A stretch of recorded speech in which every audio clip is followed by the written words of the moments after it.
Cronin Toyota and Cronin Nissan are honored to partner with Proudly We Served, as well as the continued support of our local active and retired military veterans across eastern Indiana.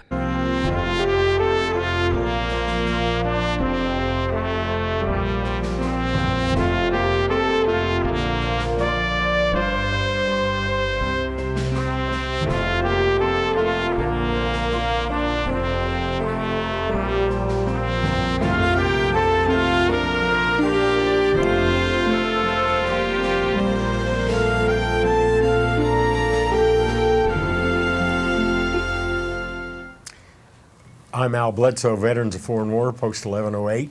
I'm Ron Chappell, chaplain for Vietnam Veterans 777 here in the city of Richmond. Co-host with Al here on Proudly We Serve. And our guest to my left, I'm going to let them introduce themselves so I don't mess up, okay? So, my name is Phil Krumm. I work with the Indiana Department of Veteran Affairs. My name is Adryanne Bonner. I'm the Communications Director at the Indiana Department of Veterans Affairs. I'm Mark Smith. I am the District Service Officer for Central East in Indiana with Indiana Department of Veterans Affairs.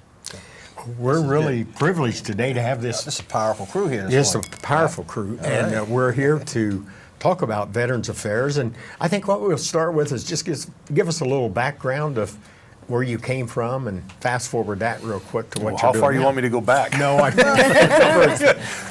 yesterday. You're a veteran? What did you do? I am a veteran. Yeah. I retired from the United States Army. Right. Served overseas a couple times. I also worked for the Indiana Army National Guard as a recruiter for about 14 years, mostly in the Indianapolis area. And then I came to the Indiana Department of Veteran Affairs about 3 years ago. Wonderful. Okay. As for me, I was in the Indiana Army National Guard for 8 years, and I enjoyed my time there being a human resources sergeant. I was an admin NCO for several different units in Indianapolis, a lot of it being over in Division Armory, and I was able to help my soldiers with their personnel records. They ended up trusting me along the lines of being able to help them personally with some of their home issues and other things that they were struggling with. So that created another avenue for me to go in helping them personally and professionally, and then expanding from my unit admin time to helping with medical discharge packages and retirement packages, and kind of the full spectrum of whatever we have to do as a human resources sergeant. So you were the human resource office. you were it. I had great leadership that was there. I had great NCOs who trained me along every path that I took. So very blessed to have them in my life to kind of show me the ropes and trust me to take care of the things that they weren't able to. Okay. I'm the old guy here, I guess. 1980, I joined the Army as an infantry guy. Did that for about half my career, and then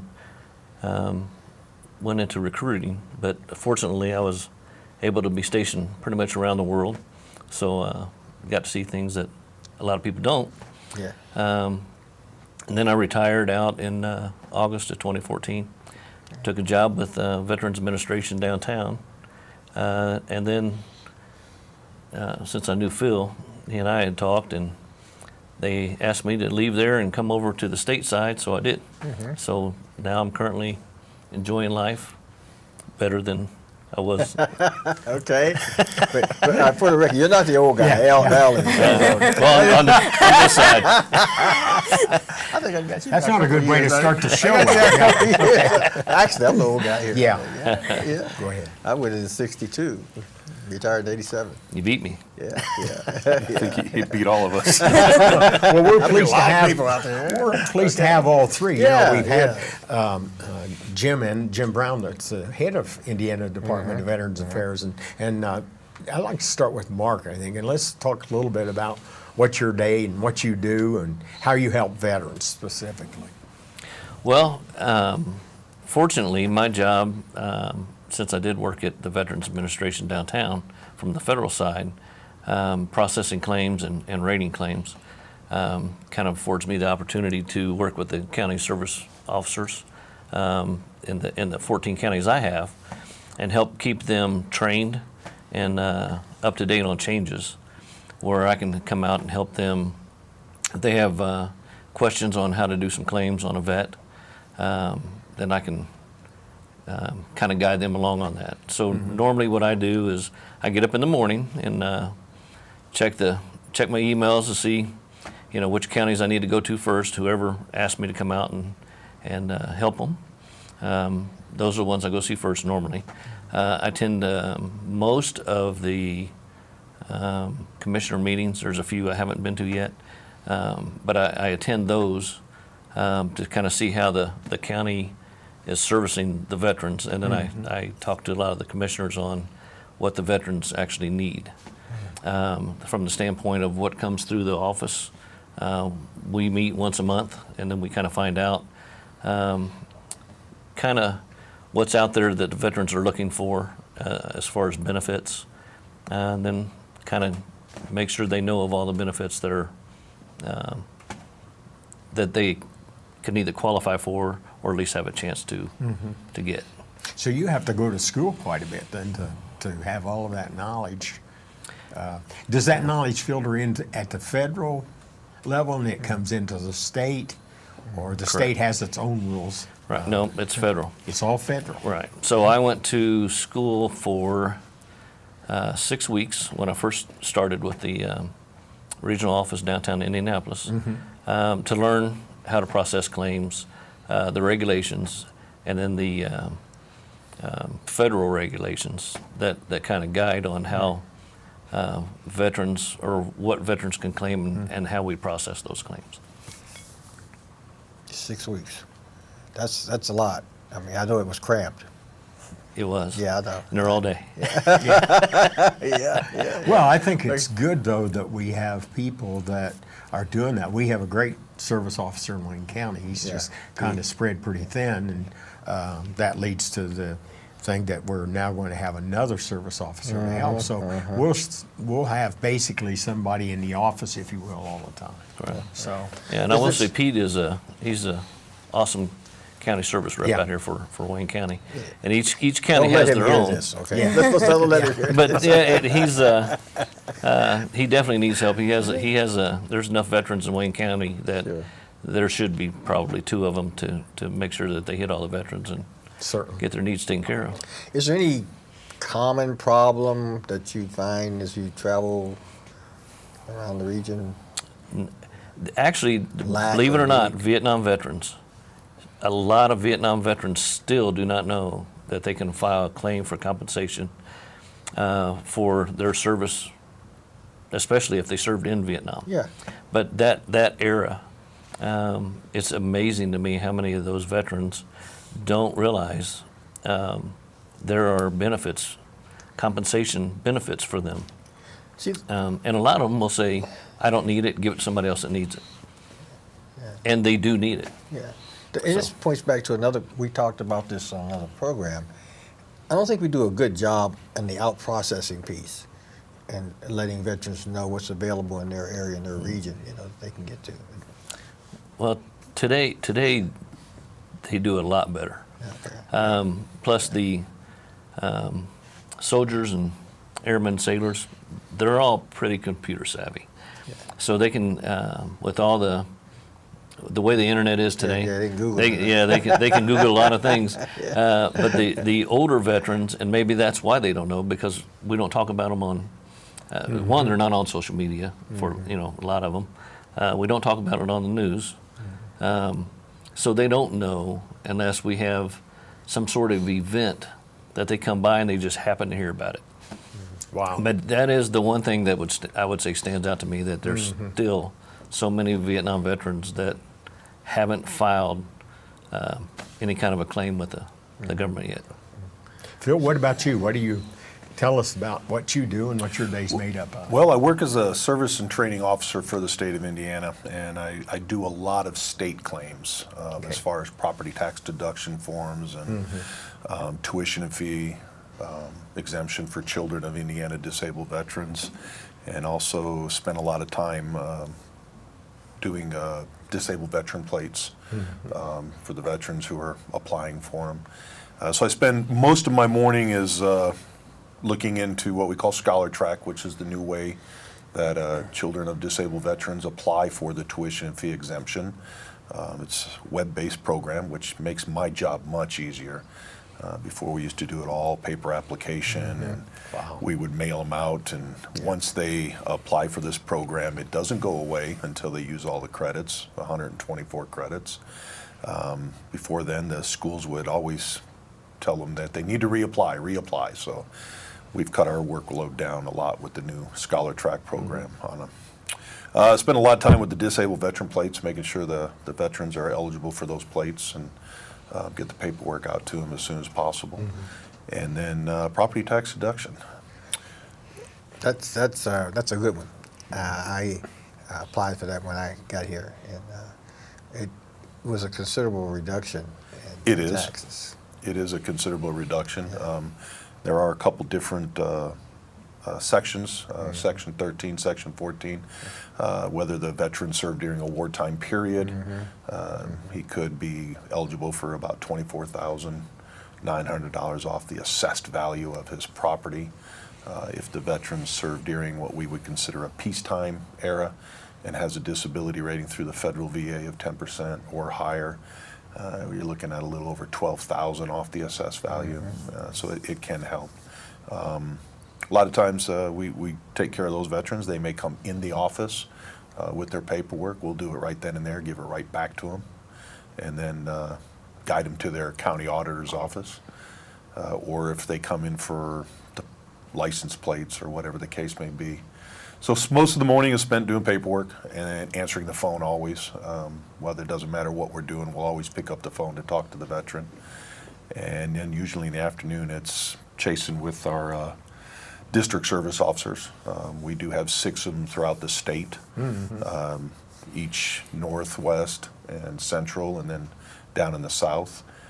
So those guys are constantly on the road and calling in for questions, or we're going to do this, get together, and things like that. So always moving.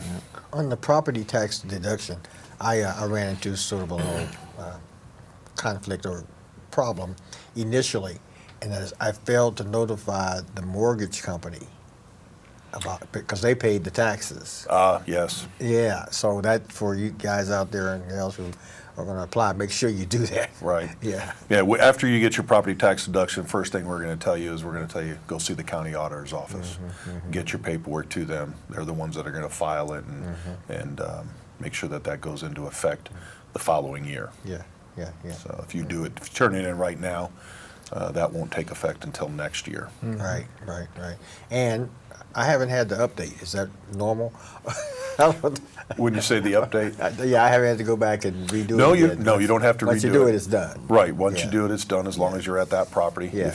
If you move that property, then you just have to do a new form. Right. And it's also good for the spouse. If the veteran does pass away, the spouse can continue to receive that benefit. All right. The school tuition program. Yes, sir. Now, you said it doesn't end, or does it quit? Well, the school tuition is for children of disabled veterans. Right. The veteran must have served during a wartime period, Right. or what we would consider a conflict. We had a few conflicts in the 80s, Panama, Grenada.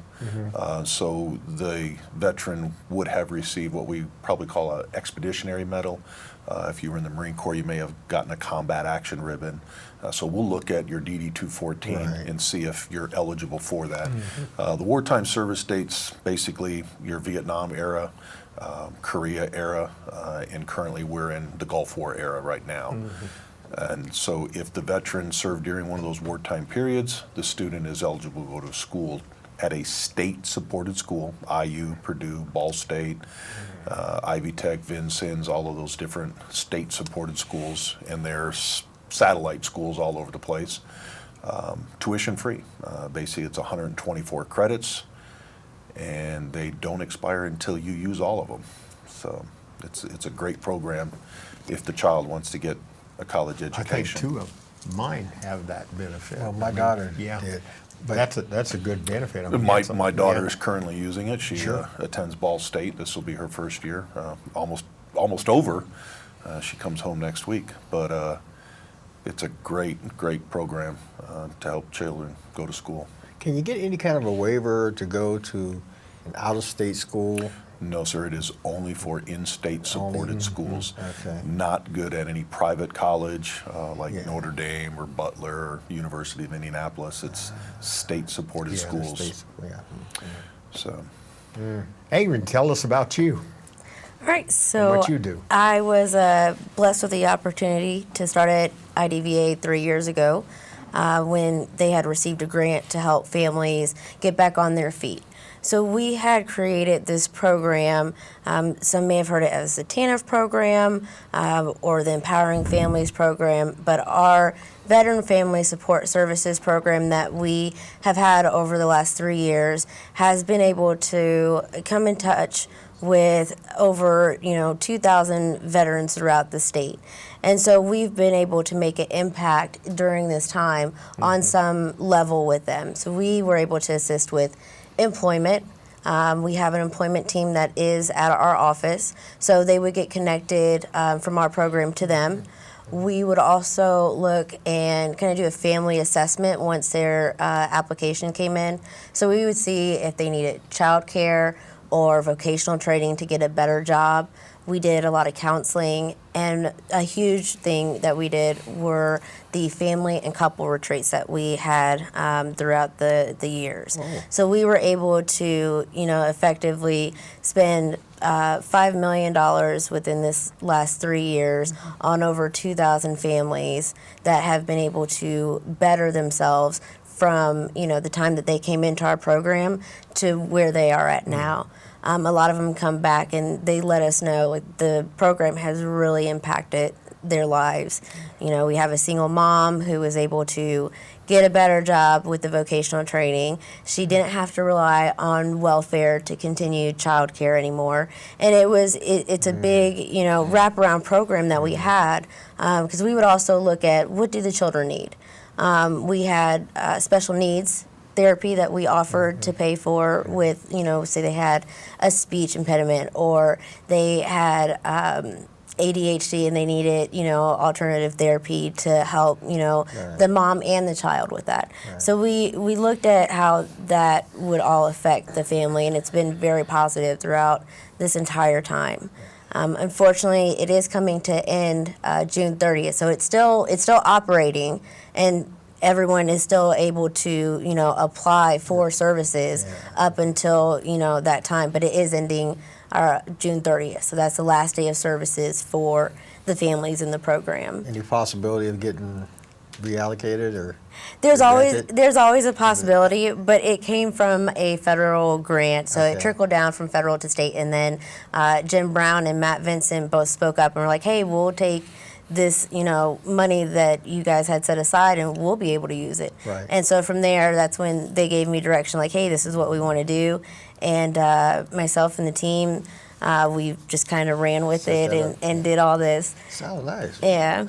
Where does the budget come from? You're talking about the money end of it and the funds. Where does all that money, does it come from the Fed and it trickles into the state, like you say? Or It was from FSSA, me which what is that is. the Family Social Services division of money. So that's the division of money that looks at child care assistance and TANF for low-income families, Right. SNAP, which is the food stamps. So it's a family-supported service, and that's the reason why we were able to assist the families. We stayed within their guidelines for the grant, and what we did was kind of created our own thing.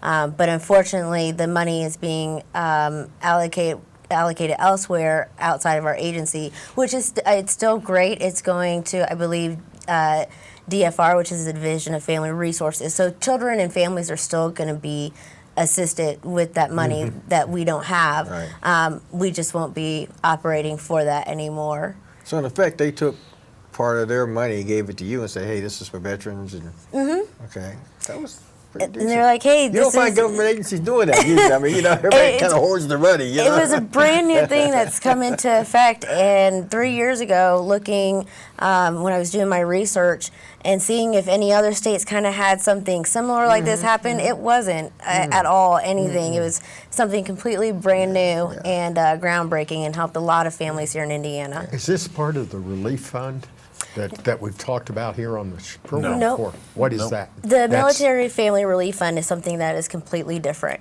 And so the MFRF, for what we'll call it here, is a one-time grant of up to $2,500. Right. And that would help with essential needs. You're looking at, shelter, you're looking at food.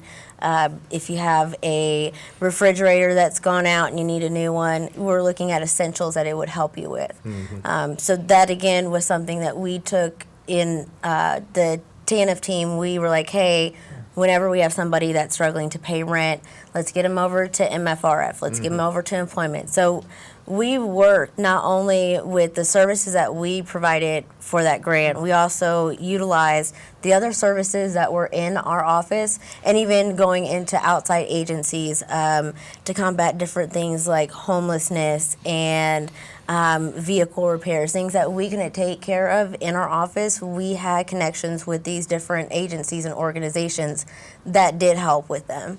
So it was an all-around effort on everybody's part at IDVA with what they do, and then outside of that spectrum. So you said it's $2,500? Up to 25. Up to 25. That's a 20. relief fund that Yeah, that's the relief fund. we're lucky that, That is, fortunate. veterans are helping veterans. And Sure. the reason we're funding that is the license plates.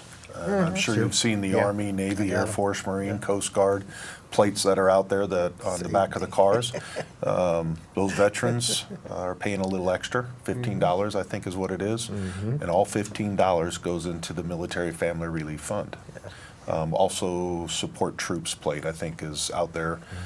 Anybody can get a support plate, and it's a $20 fee for that, but all $20 goes into that fund.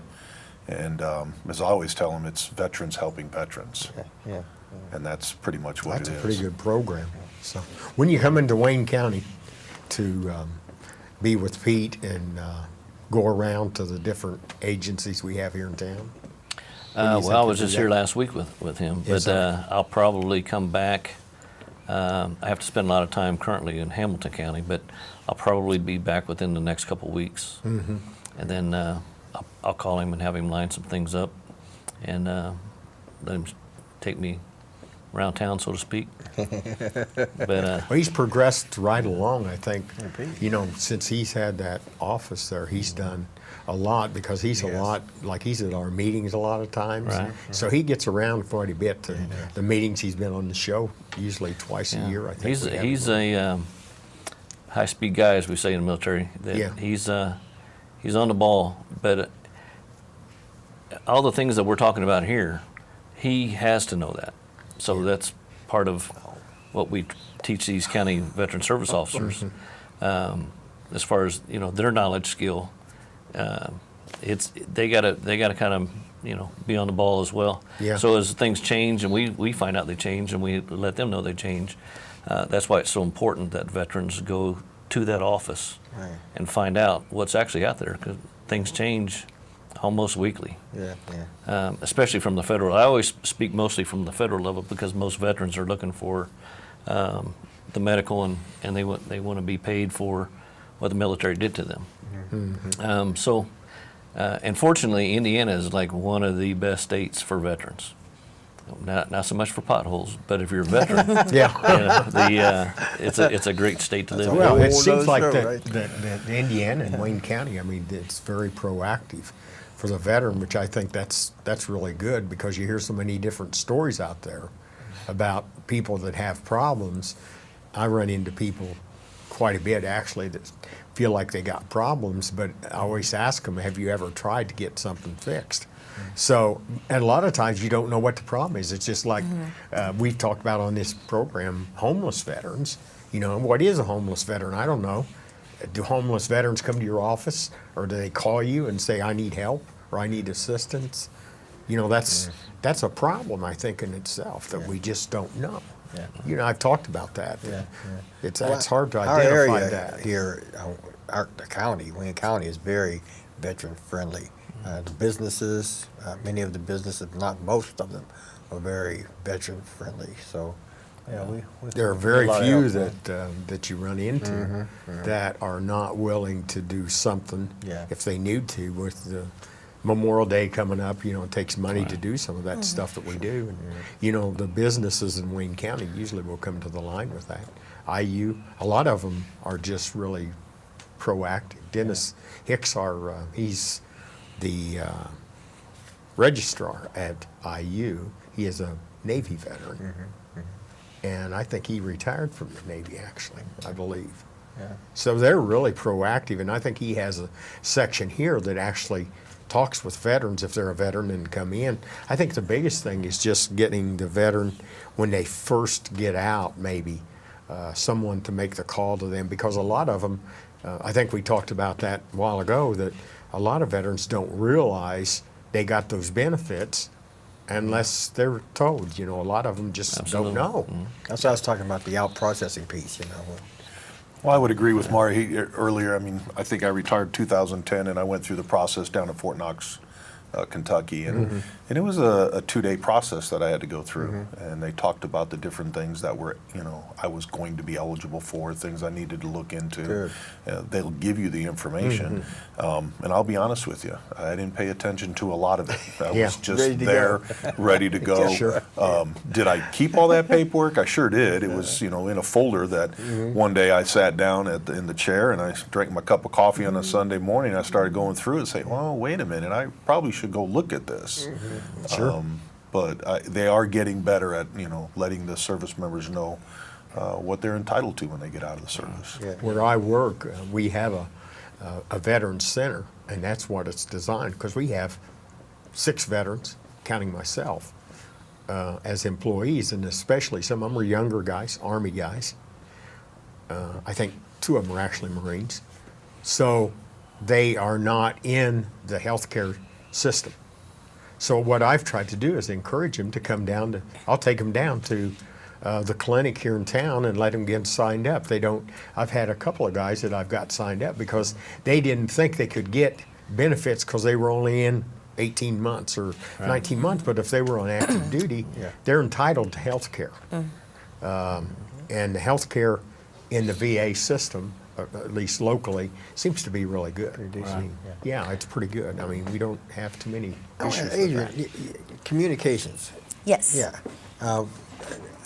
What do you, how do you, what communications do you affect? Is it interagency? Is it agency versus, or to the community, or?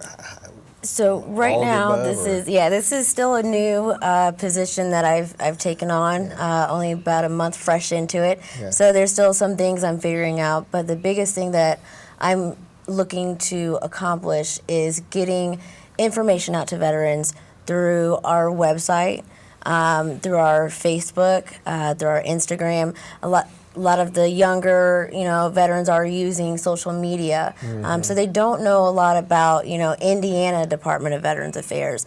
They think about the federal VA that's here, but they don't know what we can do for them in the state. They don't know about their state benefits. So getting information about those benefits out to them that way. We are involved in different communities throughout this entire state. We've been very proactive in making sure we have community outreach events or attending different events that we've been invited to where we know there's going to be a large veteran population. We were at the state fairground a few years for an employment event. And there's a lot of different things that we try to work with together and let each other know in the office of what's going on. So then that information will come to me. I'll disseminate it out to the county veteran service officers if they're not aware, and to the social media sites. But I also am looking for other, agencies to work with so that I can get that information and relay it on those media sites. So veteran-owned businesses, we're working with them, and community outreach as far as events that are held, like you had said, for Memorial Day. If we know that information, then we can get that onto the sites. Any information that I receive that's going to be beneficial to a veteran and their family is what my goal is, to make sure that they find an outlet for that. So you can put our program on your site. I could. Yes, I could. let me- I will. Okay, so I will. Okay, so let me ask you a question, and whoever wants to answer it. What happens to a veteran, let's say in our generation, they don't have a computer, Some. They don't do all that. I'll take this one right now. Okay, I'll take it right from there. No, I mean, I want somebody to. And that's when I say the Vietnam veterans that's the group that they don't know because they're not the social media type. Very true. They're more of, hey, I'm gonna turn on the 5 o'clock evening news, and if it doesn't say, hey, veterans, go see your local county veteran service officer, and go apply at the closest VA clinic or hospital to see which, if you get any kind of medical benefits.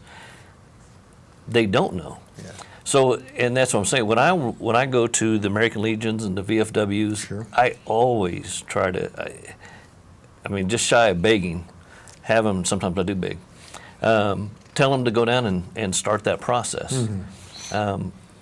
Because you may be entitled to something that you never even knew existed. And or, it's hard to make ends meet sometimes, and you'll find out that, hey, I just found out about, the property relief fund. We So- had a gentleman at the dealership that was wanting to buy a car, and he was an Army guy, and he had been to Iraq.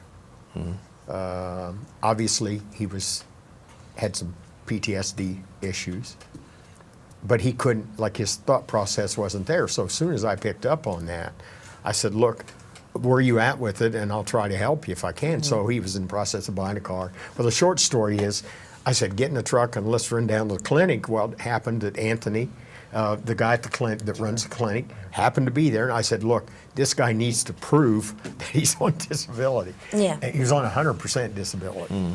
And so he come back, and one of our desk managers, both desk managers, are military. Okay, so they knew there was something could be done with that. So we were able to jump on that, and he got a new car, and he's just tickled to death because as soon as we put on that app that he was 100% disability from military, I don't know what went on with it. I don't get involved in that, but Right. like it was proved like right now. And so I told him that's just one thing that I think we're really good about. We're from a business standpoint, that's one indication, but I actually have created that Veterans Center myself a couple of years ago, and we're here to help veterans because I talk to old guys all the time. World War II guys come in there all the time, shooting the bull about something, and it's just a way to give back to them. So if they come in, I try to find something I can give them. You know what I mean? Till they can remember it. And that's where the dissemination of information is very vital, because I do understand that social media is not the first thing a lot of people go to. And so as I'm building up with the network that I've already had established from the program that I was operating before, and working with these agencies and organizations, once I have events that are, in the area, I'll be able to send out that flyer, and they'll be able to put that on their bulletin board, and the CVSOs will be able to have that information to put in their office or to share with the veteran they come in touch with. And so that's a great thing about being able to kind of compile on the last job, is getting the other, like the vet center, being able to say, hey, we have this outreach event in your area. Did you know about it? Would you mind putting this at your front door bulletin board? And that's going to help reach a lot more veterans throughout the state of Indiana, is by being proactive with one another and helping each other is what we're doing, is helping everyone out. Kind of one of the other things I try to do is hit all the Chamber of Commerce and find out how a many good move. That's veteran-owned good. businesses Sure. there are in that county, and try to promote that as well. And they're since they are veterans, then they seem to be willing to be on board before you can even get the first meeting done on, what can I do? So that's that. Veterans helping veterans, as he was saying earlier with the plates. It's the same thing with a business. You're helping a veteran that owns a business. The veteran, in turn, is doing something in the community for veterans. So, that's a win-win. But even those that aren't veterans, there are a ton of businesses that are veteran-friendly. Yes. Very true. And we appreciate that. But anytime we do something for veterans, anyone that can help us get the word out that we're going to have stand down or any kind of an event in that area, that's, the better it is for all the veterans in that community. Just like I said, I always focus on the Vietnam guys, because those are the ones I find out most, that I talk to the most. I guess I should say that. Nah, When you want I to don't know need the all truth, that. you have to ask them. Yeah, That's the way it is. yeah, but because they're and like I said before, they're bitter, and rightfully so. The government didn't really we take didn't, care of them when they got yeah. back like they do now. Yeah, we didn't get a You good know. reception even from the. You're absolutely right. Population, So, yeah. but even if a veteran got out yesterday, I would still ask them, make sure you, within the first month of being out, actually first week, hit that county veteran service office. And see what's out there for you. I always refer to the county veteran service officer. When we were in the service, we all had first line leaders. I always think of the county veteran service officer as that squad leader in the Yeah. local area. You need some information, you go to your squad leader. And if the squad leader doesn't know, well, then he'll go to his platoon sergeant. Yeah. And that's how I kind of look at the county veteran service officer. And like Mark was saying, I was a recruiter, so I don't mind talking to people. My local, I go out and I see somebody in a hat. I'll say hi. What branch were you in, or what'd you do? And I've met a lot of veterans that I've had to give a business card to just by talking to them at Lowe's or whatever, at the gas station or something like that, and have helped them later on down the road. I think we do a lot of outreach, and we try to get the word out. One of the big things that I did when I first started here is we were celebrating 200 years the statehood, and they had a torch running through the state, went to every county. Well, our office followed Yeah, I that can torch remember that. everywhere. Yeah, I can kind of And remember every that. place that torch stopped at the county seat, well, we were there with the table and talking to veterans and handing out information and talking to every county or every veteran we could that would come by and say hello to us. Getting the word out is important. Yeah. Well, I was. when I got out, I'm from a small town in Illinois, and Sorry. so it's a farming community basically, and I had some. I'm going to say some issues and leave it there. And I can remember when I applied for my driver's license, because I was driving and didn't realize I didn't have a driver's license. So I told the policeman that, look, I just got home from Nam. I didn't know that. Well, he was all in tune with that, trying to help me and everything. But when I got to the driver's license bureau and told the guy that my license, he was going to fine me. I said, wait a minute. So we kind of had a discussion over that. Ended up that he saw my way with it, but he was fast to tell me that you guys aren't welcome in some places. And that just, to me, because I've said on this program many a times, I mean, when I was in high school, I lived for the day to wear a uniform and salute the flag. That's very close to me. Still is. All right. And so I'm really in tune with what you guys are all about when it comes to helping veterans. I do it personally. If I know somebody that's got a problem, we'll see them rather than send them a message or something. I'm more personal with it, but in the realm of what you do, you have to do that computer stuff. Well, and there's. Oh, I'm sorry. Go ahead. No, it's just kind of a rabbit trail thing. Something Phil said earlier.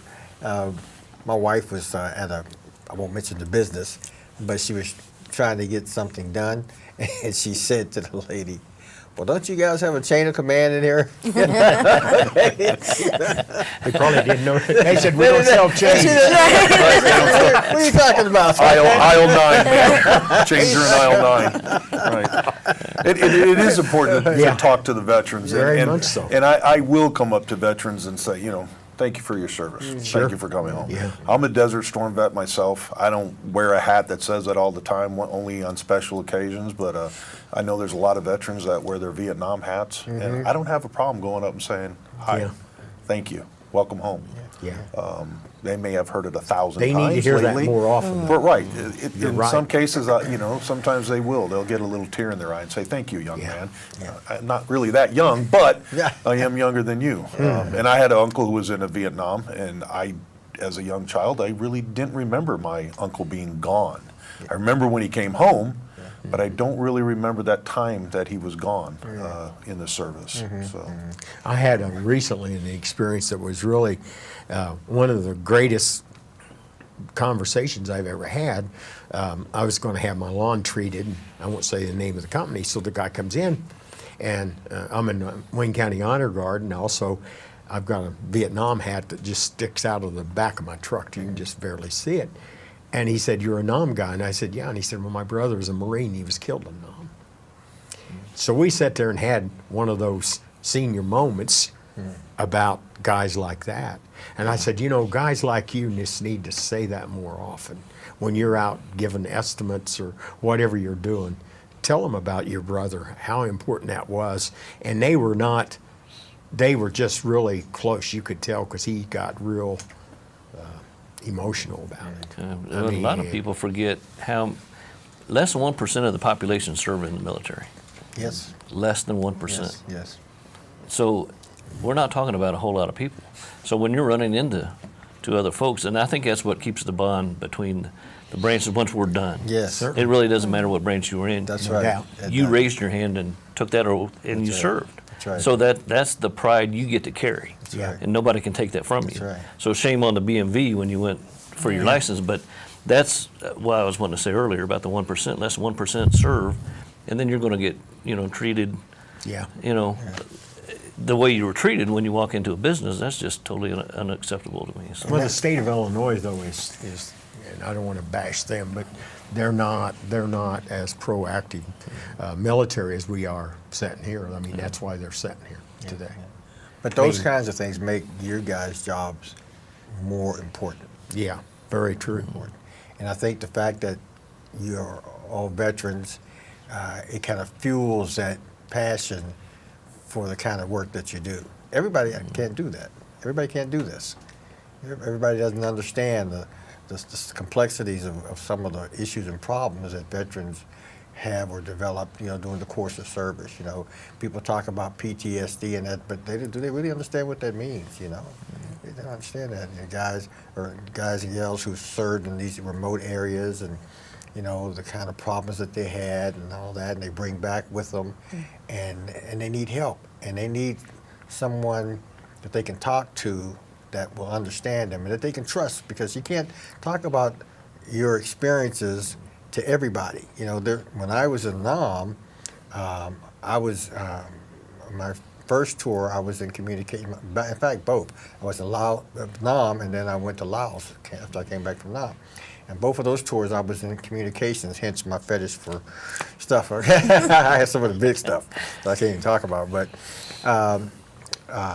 But there were experiences that I couldn't come back and talk to civilians about, people who had not had military service, but I felt comfortable talking to a veteran about it. Right. And so hence you guys are important. You're the probably for most vets, that first line of opportunity to communicate and share what's going on in their lives, and then from that you can develop a plan to help them. We do take a lot of phone calls Yeah. from veterans, and the different questions that come up.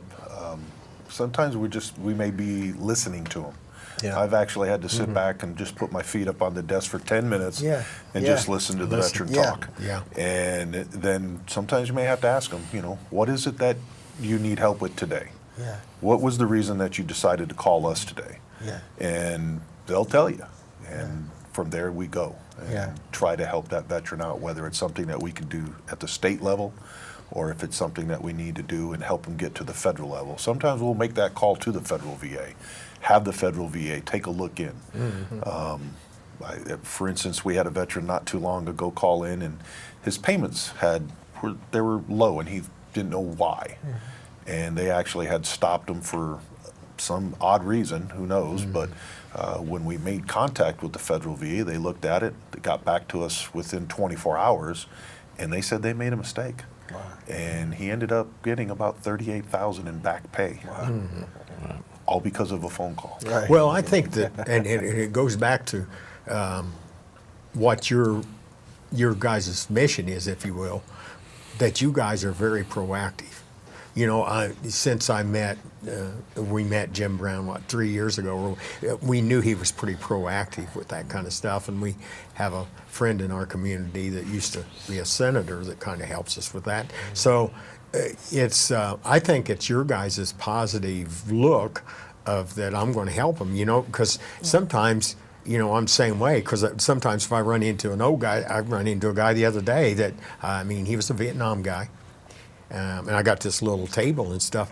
I mean, we sat there and talked for probably half hour, 45 minutes, and he was from Ohio, and he was trying to get help at the clinic and stuff, and I said, look, I got some contacts, I can call them if that'll help you any. And he was willing to do that because he didn't know, I don't know exactly what the issue was there, but he was having a hard time kind of understanding all that. I guess that's the right way to say it, maybe. I remember when I first started it, the one thing that Jim told me, our director said, answer the phone. Yeah, Answer the phone. Pick up the phone, talk to the veteran. exactly. If you can. Sometimes I've had, I may be on the phone and it goes to voicemail, but I will return that phone call. But if the phone rings, and I don't care what I'm doing, unless I'm busy talking to somebody, I will pick up that phone. Jim Brown has a great compassion for Yeah. the Oh, you role can he tell. plays. Yeah. You can just Yeah. read it that way. And that's what helps, knowing that you're working for a guy like that. Yeah. Yeah. You know, so and the county service officers, they have that compassion as well. Sure. Or otherwise they wouldn't do what they do. You know, it's not necessarily you're just a nice guy, so I can come in and talk to you. All these county veteran service officers they're veterans. So you're going in to see another veteran. You're not going to go in and see someone that you have nothing in common with. So that person being a veteran sitting behind that desk can relate to a whole lot of what Right. you say. Right. Sure. Even if we're not in the same branch, Right. they still understand you were military, you were deployed, you were in Vietnam, whatever. Yeah. So you have a friend that you're talking to, not just a stranger that has, That's right. no other worries other than when 3 o'clock, 4 o'clock comes, they go home. That's You right. know, that guy will stay and help you. or girl. So, what can we do to help you guys do the jobs that you do? When I say we, maybe veterans who kind of are in the know, or families in the community. How can we help you guys do the jobs you do? I would say spread the word. Tell the veterans there may be benefits you're eligible for, and it's something that you're going to have to look into. You're going to have to make that first call.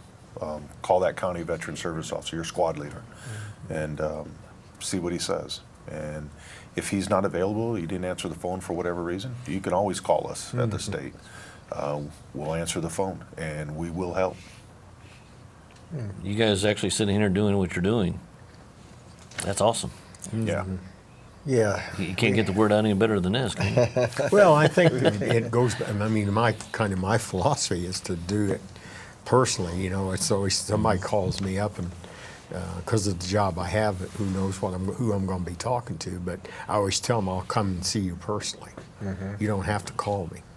So, and that's what I try to do is just build a personal relationship. And with some of these veterans, we've really tried to build a relationship so they know that if we tell you that you can really believe that. Yeah. And we've done a good job at that, I think. Yeah. Having worked in government, other than military and city government, I know that all departments are allocated a certain amount of money to do the jobs that they do. Without getting yourselves in trouble, do you really have enough bucks to do the job that you do? Do you need more money allocated? How can we help in that area if that's an issue? I'm sure that money is always great to have. Money's always an issue in government. But yet, You don't have it for a borrow. for the outreach. I know in our IDVA, we don't have the budget to advertise in the newspapers and billboards and, to tell the veterans, hey, you may be eligible for something, contact us, let us know. So we have to rely on word of mouth and different outreaches that we go to and talking to people, and hopefully they talk to more people and more people down the road. I think my years as a recruiter, I always took care of the soldier. Those soldiers were coming back to the state of Indiana. So if you didn't take care of them, they would talk bad about you. Yeah. So I want to take care of the veterans here in the state of Indiana. I want them to say, hey, you need to call that big guy up at the state and let him come see me. Or That's it. Let him call me. That's it. And let's see if we can't help. That's it.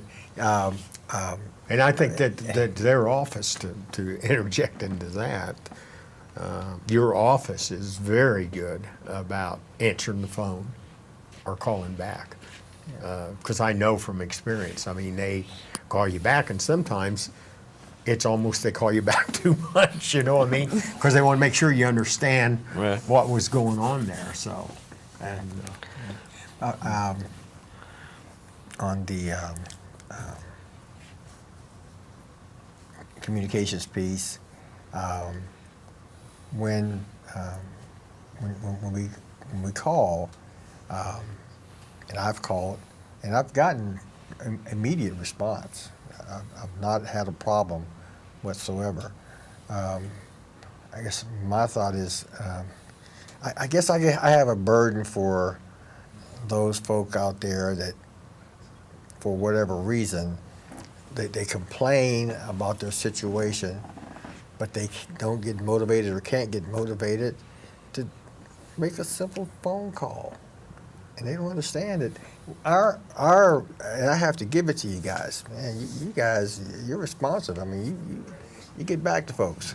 You know, I don't know what else to do to convince guys out there. And like you, the guy you talked Yeah. about, who had issues, and you told him about what services were available, and it just seemed like he wouldn't move on it. And your heart just goes out for the guy, you know, but he just doesn't do anything, you know. Well, again, it goes back to that compassion. Yeah. Where, you know, he and I are retired. Some of the young people still, they still have to have a job. I don't. He doesn't have any gray hair yet, or maybe Right. he's got a It's all couple dyed. hairs. Well, Been long enough, so you gotta have some. You gotta have something. we have to have somebody who keeps us straight, so Yeah, that's her. sure. But anyway, it's more of, you know, like I'm retired, so I don't, like Phil said, money's nice, right? But it's not necessarily about money. I took a pay cut when I left the federal side to work for the Okay. state. Yeah. But I knew I could help veterans more from the side. Yeah. So my compassion is going from taking care of that soldier when I was in uniform. Now we're on this side of the fence in the civilian world. Yeah. There's still issues that soldier had from when he was active duty, Yes. or Sure. she. Yes. So now I see my role as, you know, hey, I was a first sergeant. I had to take care of my troops in my unit. Right. Now I'm on this side. I need to take care of those troops now that they're no longer in that uniform. Right. So, and that's the compassion piece that I guess I try to push. We've got to get ready and shut down, so let's just go around the room Yeah. with something about Memorial Day. And Well, first thing is I'd like to do is, how do they get in touch with you? How do they get in touch with your offices? Well, our phone number is area code 317-232-3910. You'll talk to the ladies up front. Most of the time, the ladies up front can answer your questions or help you. And if not, then they'll transfer you back to somebody in our office to assist. Right. So that number will connect to either any of you guys? It is our main line into Indiana Department of Veteran Affairs. it's Okay. 232-3910. It's on the screen there. Write it down, folks. Write it down. Okay. Okay, so let's go around the room and start with Mark. Let's talk about Memorial Day just for a minute. We only got a few minutes left, and just give us a thought for Memorial Day. Well, here's my piece for Memorial Day. Every generation of my family has been in the military. So all the way back to great-great-grandfathers, and I just got a DD-214 from my great-grandfather that was in the Navy during 1901 is when he got out. I didn't even know the Navy existed then. So I thought we still owned them. But anyway, all the way up, I've only had one family member that lost his life. That was in Battle of the Bulge, and he was a Marine. From my understanding anyway, that wasn't born yet. But all the way through to I have children that are in the military. So I appreciate that. But those that actually gave the ultimate sacrifice, that would be, you know, my great uncle and those that have passed that had served in the military. Yeah. I would love to be able to go back in time and say thank you. Right. Yeah. Good. Okay. Adrian?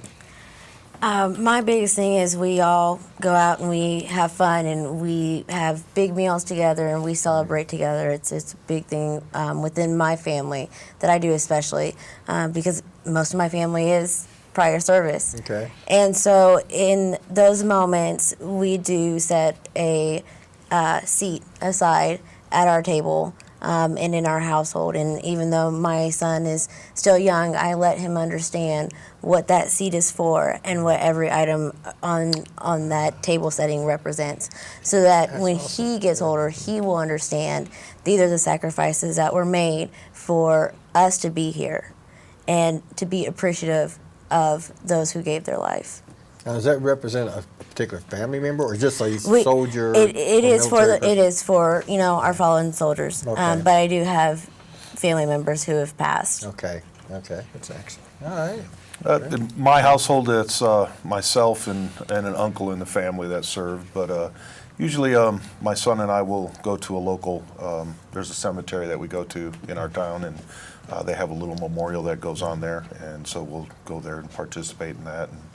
And Memorial Day is to reflect back on the service members who are no longer with us. Yes. And so we'll do that. Yes. One of the largest gatherings we have in Wayne County is Memorial Day. Yeah, We yeah. have, at the park especially, I mean, we have a good turnout. That information will be out on the local radio and papers. So be looking for it, folks. We got to get out of here. Yeah. Okay. Folks, thank you so much for tuning in to Proudly We Served, and see you later. See you. Bye-bye. Bye.